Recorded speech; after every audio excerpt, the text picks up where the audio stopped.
What you do, though, is you create something which is interesting in its own right. And that's the reason why people still eat charcuterie now. We don't make it and eat it because we have to. It's still used as a product in modern times because of its intrinsic desirability. This is The Crackling. I'm Anthony Huckstep. Peter Booth is not a chef. In fact, Peter is a Melbourne-based lawyer, which is why we can't show you his face on the airwaves. A few years ago, he became interested in charcuterie and went on a journey which culminated in the release of A Charcuterie Diary. Peter, how are you? Well, thank you. Thank you for having me. It's good to get you on the show. How long did it take you to pull this book together? It was a lockdown project because I had nothing much else to do. So from start to finish, about 3 years, but it's self-published, so everything takes a lot longer. Where did the interest in charcuterie begin? Look, I think I've always been interested in food. I started cooking some French food, and then I became interested in making bacon. And bacon was the first thing I made with some success. So I thought I might be able to do this. Well, take us back to making the bacon and the trials and the successes of that early on. Well, there were many failures. The failures have been for all sorts of reasons. Lack of attention to detail, being distracted by other matters, but mostly the environment in which to successfully cure the meat. It requires a very predictable and narrow band of temperature and humidity, neither of which can be obtained in a domestic refrigerator.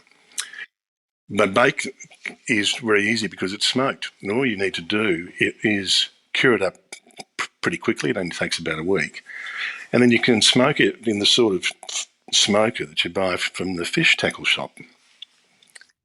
So you don't need complicated equipment, and it works really well. Is there a certain sort of pork or fat content that you prefer when making bacon? Well, I use commercial pork, and commercial pork, as you know, is quite lean. That is adequate.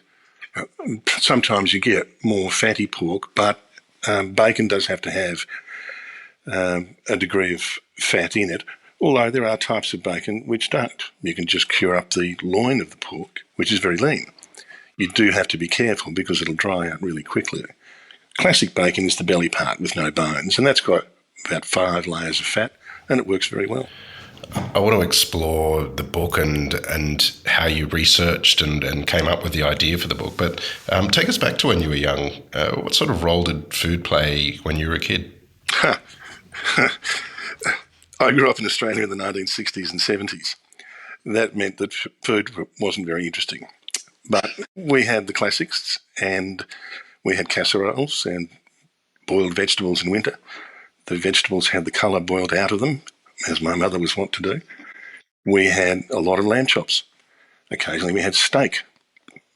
That came with coleslaw, and only in summer. There was dessert. It was apple crumble, baked custard or stewed fruit, nothing else. My mother used to make cakes and biscuits and chutneys and so on. She made Christmas cake and Christmas pudding. I still make the Christmas pudding. It's my great-great-grandmother's recipe. She also preserved fruit. You'll recall the Fowler's Vicola, a great big green boiler on the stovetop. There were peaches and pears every year. Now, it may sound somewhat idyllic, but I have to say, after I left home, it was many, many years before I could look at lamb chop or stewed fruit in the face. When did you first start getting interested in food and exploring it for yourself? Oh, well, I've always had an interest in food. I used to cook a little bit at home when I was growing up. Not much. After I left home, I cooked a lot of Asian food because I always liked that, and then Italian food because that's the dominant subculture in Melbourne when you go out for a meal. More recently, French food. And French food, I think, led me into charcuterie. Tell us about how you started the process, and you you thought of the idea, but how did you do research and get down the track for writing this book? This book fell out of the first book. So the first book is all about entering into the area and teaching myself how to do it. Essentially, it's a story, and I bought, because of my background, I bought every book you could buy on the subject from everywhere I could find. I read them, and I was no better off. The American books are written in American, for Americans, in Americanese, using imperial measurements, and it just didn't work. I mean, they start with 5 pounds of meat, which is 2.25 kilos. Try going to the butcher shop, and it's measured in teaspoons of this and half a teaspoon of that. Try going to the butcher shop and asking for exactly 2.25 kilos of meat. It just doesn't work. So I set about trying to turn them into language I could use with percentages of meat and in imperial metric measurements. Ultimately, that led to me writing the first book, which is, as I say, a story of how I taught myself how to do it. The second book moved on from there. I got bored with doing those things and frustrated by the lack of variety in the books in terms of the products, as I had been with the first book. They're mostly Italian, very few French, and really nothing else. So I decided to search out unusual forms of charcuterie and from different countries and cultures. And that led to more notes. And I spent 2 years during lockdown really doing R&D. And then I decided I'll write this down. Well, tell us a little bit about some of the failures and successes along the way as you were learning and translating it, I guess, for the audience here in Australia. The recipe is one thing. Once you convert it from imperial to metric, it is easy to follow and you can replicate it. And you don't have to worry about the basic quantity of meat. It can be 1.5 kilos of mince. As the butcher always says, it's a little bit over. Is that all right? You go, yeah, that's fine. The main issue are the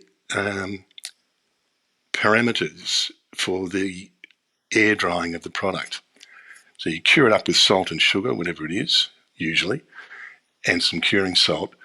That doesn't take all that long. Then you've got to air dry it. That's step 2. And step 2 can take anywhere from 4 weeks for a small diameter salami to 12 months for a prosciutto, 10 kilo leg of pork. So, as you know, you don't get consistent temperatures and humidities in Australia much, and certainly not in Melbourne. And the band is about 12 degrees Celsius to about 14 degrees Celsius and about 60 to 70% humidity, which is really tricky. It's easier to get in Europe than it is here. I tried all sorts of things. I tried the domestic refrigerator. That didn't work. I tried the space under the house. That didn't work. I tried under the eaves on the veranda. That failed catastrophically. I decided that a wine fridge might do it. Not a bar fridge, but a wine fridge. They're relatively inexpensive, and they don't have the ability to control temperature and humidity, but they do run at a relatively warm temperature compared to a fridge, and they run about 12 degrees Celsius up to about 16 degrees Celsius. And more importantly, they draw ambient air into the cabinet, which, if the machine is inside your house, as mine is quite humid. Therefore, you approximate the parameters you need, and it worked. I've made all sorts of products in it for many years. I now use something different, but that was how I made it work. But for that, I wouldn't have persisted. You mentioned that bacon sort of started it all, but what's been some of the charcuterie that you made along the way in the early days where you had real successes, but weren't as easy as you thought they would be? Well, there's plenty of those. The It came down to the parameters. The recipes are easy. It comes down to the curing parameters, the air drying parameters. Prosciutto was easy. It's a whole muscle product. You rub it with a bit of curing salt. You bury it in salt for a day, a kilo, bring it out. Then if you've got somewhere to hang it, come back in 12 months. I did that in the wine fridge quite successfully until I used a really large leg of pork. We came across a 300 kilo pig that someone wanted to get rid of. So after butchering it, which is a different story, I had a 20 kilo leg of pork. I was going to turn that into prosciutto. So I managed to stuff it into the wine fridge, just. So far, so good. Then there was a bit of a smell. I thought, oh, well, that'll be all right. Then there was a lot of liquid in the bottom. I kept wiping it out and it kept getting bad or worse. Worser and worser, as they say. Finally, I pulled it out and it had been touching the back of the wine fridge, which was slightly warmer because of the motor behind, and it rotted. So that was a 20 kilo prosciutto that went to the big prosciutto bin in the sky. Other things, I guess, what I call whole muscle products have always worked quite well. You'd take a piece of belly for bacon, or a piece of shoulder for capicola, or a leg for prosciutto, and so on. The area which is most problematic is salami. It may sound curious because everyone says they make salami in their backyards. Well, I tried, and it was very difficult, mostly because of the curing parameters. And remember, it's mincemeat. So mincemeat leaves itself open for bacterial contamination very, very easily. So it'll go off unless you're very careful. So hygiene is very important. You learn that early on. The other thing that happens with salami is you've got to get the mincemeat to all glue together to become a cohesive piece of meat that you cut with a knife. And it doesn't want to do that. There are ways to make it do that, and you learn that, again, through trial and error. The books gloss over that quite a lot. And the role of salt, for example, in achieving that binding process, they don't discuss. I worked that out with a bit more research. Indeed, that's a chapter in the new book. So, look, there were a lot of failures. I was all about the process. It was all about teaching myself. There was no one to teach me how to do it. And I gave all of it away. So it was just making sure that I could do it. And whilst I have no friends, my wife has a lot of friends. So I was giving it to my wife's friends. And it would have been most inconvenient if they got sick. So I had to make sure that everything was absolutely fine. So anything I had any doubts about were thrown out. Consequently, I threw out a lot of stuff. I'm pleased to say I haven't thrown anything out for a number of years, but in the early days, there was a lot of trial and error, particularly with salami products. You mentioned butchering a pig, which you said was another story. Can you take us back to that moment? It wasn't so much a lemon. Whilst I have no friends, I have several acquaintances. One acquaintance rang me and said, do you want half a pig? I said, sure. We've done some pigs before. Because part of the interest to me is the butchering, which I quite like, and the idea of transforming the whole animal into these products I think is really interesting. So I said, yeah, sure, fine. He said, good, because I've already bought it. I said, okay. We had to go 3 hours out of Melbourne to get this thing from the farmer who raised it. And he had it in his portable cool room. And as soon as he opened the door, I knew there was a problem. It barely fit into the cool room. The parts of the animal were just enormous. I'd never seen anything so large.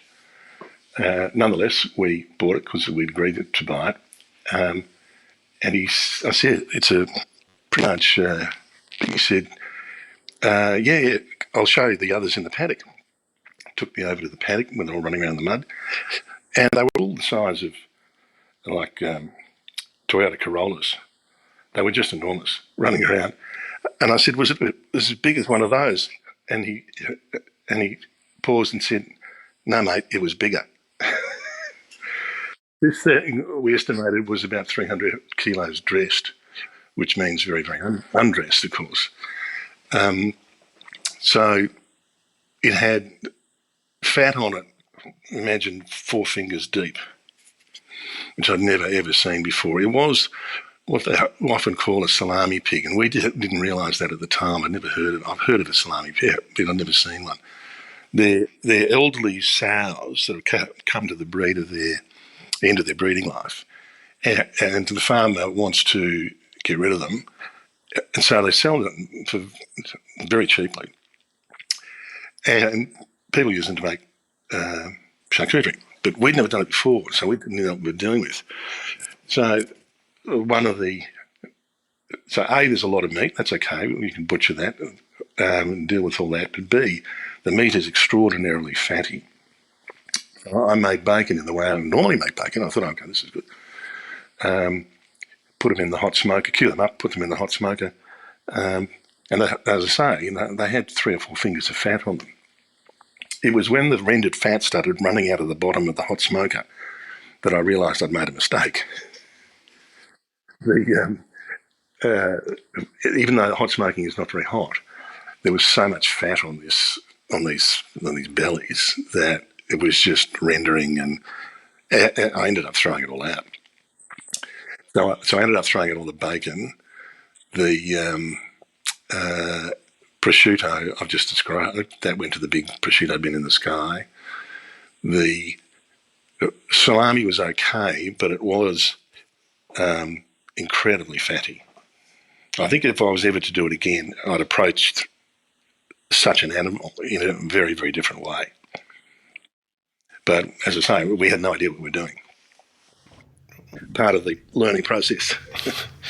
What surprised you along the way as you delved into the world of charcuterie? Well, I guess a number of things. I was surprised at the inadequacies in the books. I don't mean to be unfair, but they were either written for a particular market, I speak mainly of the North American market, or they were in imperial measurements, that's for the North American market and for the 2 or 3 available books in the United Kingdom market. But also they, I thought, overcomplicated things. And that's one of the frustrations I found in it, and which led me to write the first book, because I became frustrated with the books. I thought it'd be quite straightforward. The other thing I found a bit frustrating was the dominance of the Italian subculture in the area. It is, after all, a technique which the French gave their own name to. There's a lot of French products, but no French books. There's one, which is very old. So the idea of being a broad church where you could investigate various cultures was very, very difficult.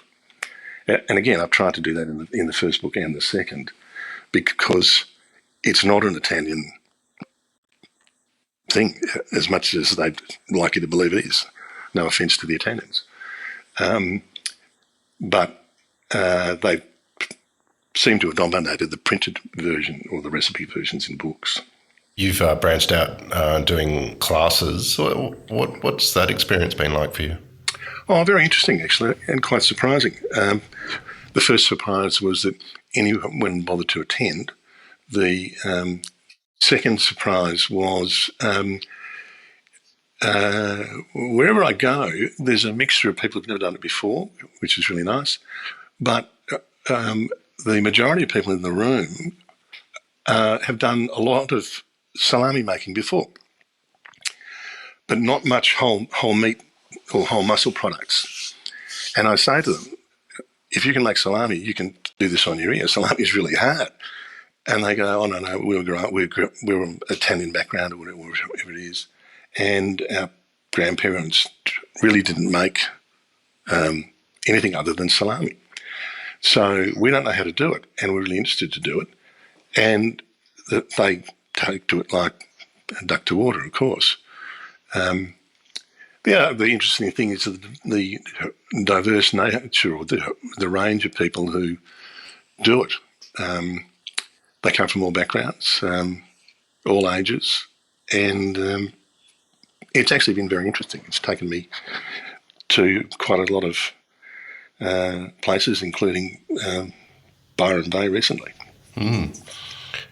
Do you centre on any specific types of charcuterie for these classes, that, or do you mix it up depending on where you are?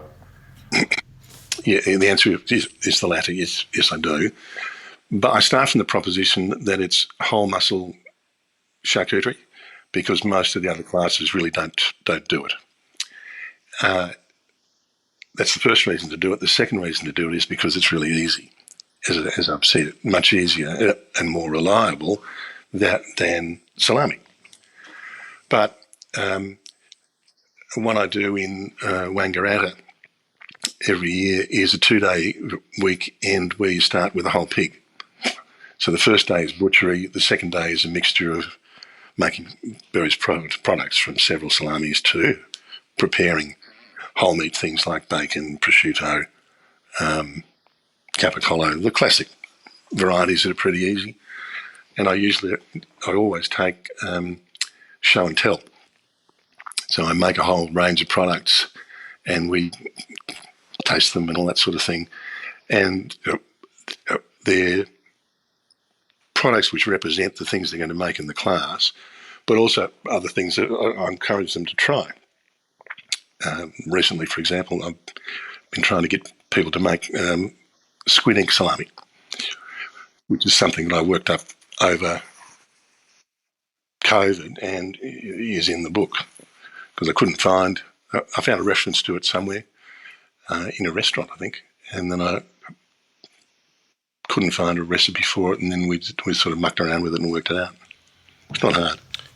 You're self-published, as you mentioned, and you have 3 books now, but you won an award for the first book. You've won a few awards. What's that feel like? Surprising. Yes, I mean, I've been very fortunate to win awards for the first book, a charcuterie book, and the second book about poultry. Both awards from an organisation called Gourmand, which is a French-based cookbook award run by a member of the Cointreau family, the aperitif. And he runs it like culinary Olympics, if you like. Yeah, the awards awarded by reference to countries. In each country, there are different types. So, for example, this first charcuterie book won the best cookbook in Australia in the special interest category. There being many other categories, cakes, biscuits, whatever you like to think of, which was very surprising in a world field. The second book about poultry won, and there's rounds of awards, if you like. The second book about poultry won Best in Australia in this, I think, the single interest category. Must be different to special interest. And then you go to a next level, like you do in the Olympics, and it won one of the 3 best in the world in that category across all countries, which was very surprising. And I was going to go to the awards ceremony in Stockholm, but there was this thing called COVID in the way. But it's been very satisfying to receive awards and some critical interest in this country. So I still remain quite surprised. What impact has this exploration that you've had into food had on you? Oh, it's been really interesting. It in terms of my family, has become somewhat of an obsession, they say. But I've learned the process of writing a book. I've learned the process of trying to publish a book in this country, which, unless you play cricket for Australia or are on TV, is extremely difficult. I've got to meet some very interesting people and do interesting things like the classes and so. And I've had quite a bit of fun doing it, and it's been satisfying that it's worked. I know you're exploring all sorts of different proteins and animals in the world of charcuterie now, but what are the cliff notes for making sort of great charcuterie for someone trying to get started? It's very easy. There are very few ingredients. It's salt, sugar, a bit of curing salt, and some aromatics in terms of whatever flavours that you want. You don't need much equipment. For whole muscle products, you just need somewhere to hang them up for a little while. Smoked products are even more accessible because they don't need to be air dried for an extended period of time. The smoking process, or the hot smoking process, cooks and preserves the meat in one go, and it doesn't take very long. You can do that in a few hours. So you don't need to go down what I consider to be the very hard road or the purest road of salt in order to do it. You can if you've got the conditions. But if you've got a small smoker, even a barbecue will do, a bit of salt, you can make a whole variety of products. That makes it very much more accessible, it seems to me. And that's one of the things I've always tried to emphasise in the classes. You don't need to have a limestone cave in your backyard in order to do this. You don't need to have a $20,000 Italian curing cabinet with computer controls, even though I would like one. It's really quite approachable. After all, this was done by blokes wearing leather sandals with no electricity. And they did it successfully hundreds of years ago. Anyone can do it. The very interesting thing for me is that this was originally a method of food preservation. See, 200 or 300 years ago, you killed your pig, your great big pig. They were much bigger then. You had a bang-up meal of offal. Then you woke up in the morning with a hangover, and you had 300 kilos of meat to deal with. There's no freezer. There's no refrigerator. Domestic refrigeration wasn't available until the early 1900s. So what do you do? And the answer is you use the time-honoured method of meat preservation, which is use salt.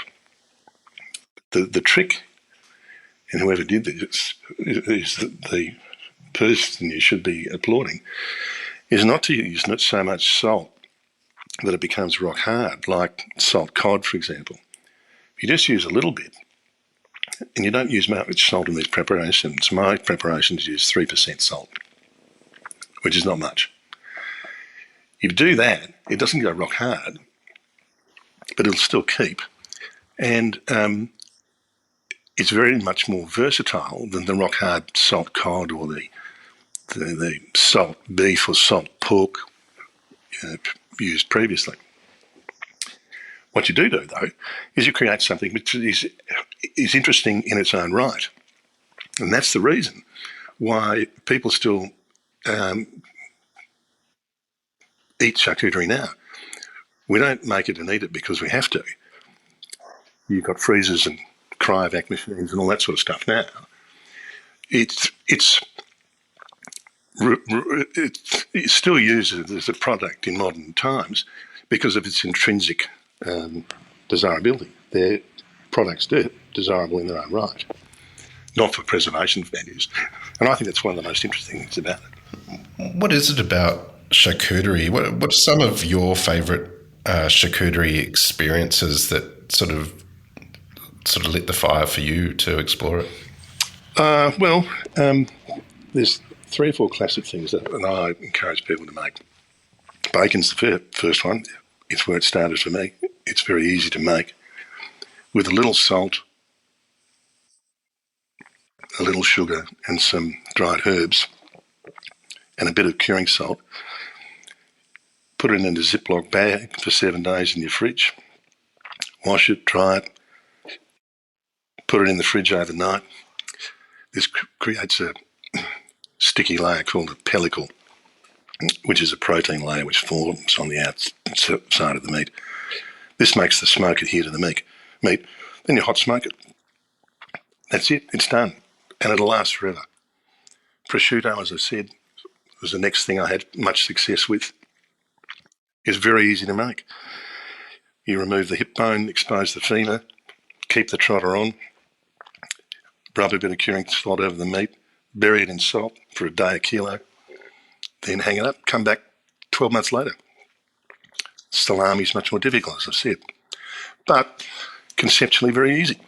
It's fatty pork, coarsely minced, add some chopped up back fat, about 20%, whatever herbs you want, mix it all well, it's got to bind together, and then hang it up. It doesn't take very long, between 4 and maybe 6 weeks, depending on the diameter. And that's ultimately the attraction of these things. You can make them at home, and they're very simple, but much better than the commercial products usually. Well, Peter, congratulations on the 3 books you've written so far and the education and knowledge that you're sharing with everyone about the world of charcuterie. We've loved having you on The Crackling today to hear just a bit of your story. Please keep in touch and we'll catch up again soon. Thank you very much for having me. I've enjoyed it. This is The Crackling, a Deep in the Weeds production in partnership with PorkStar. I'm Anthony Huckstep. Stay tuned as we catch up with some of Australia's best chefs and pork producers to discover what makes Australian pork so special.